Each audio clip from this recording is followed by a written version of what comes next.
मोठी बातमी मराठा आणि ओबीसी समाजामध्ये संघर्ष सुरू असलेला पाहायला मिळत आहे। मराठा समाजाचे नेतृत्व करणारे मनोज जरांगे हे 20 जुलैपासून उपोषणाला बसले आहेत। उपोषणाचा 3रा दिवस आहे। सगळे सोयऱ्यांच्या मागणीवर ते ठाम आहेत। तर दुसरीकडे ओबीसी नेते याचा कडाडून विरोध करत आहेत। अशातच वंचित बहुजन आघाडीच्या प्रकाश आंबेडकर यांनी मोठी खेळी केली आहे।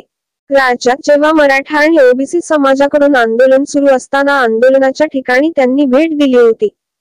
मात्र आता प्रकाश आंबेडकर यांनी ओबीसी बचाव यात्रा काढण्याचं जाहीर केलं आहे।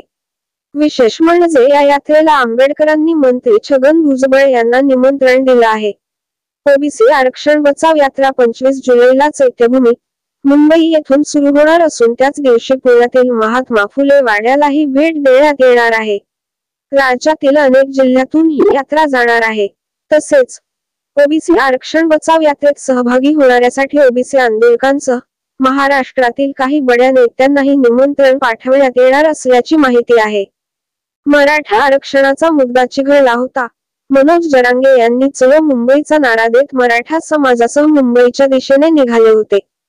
त्यावेळी ओबीसी समाजाकडून छगन भुजबळ यांनी विरोध करत जरांगे यांच्यावर टीका केलेली।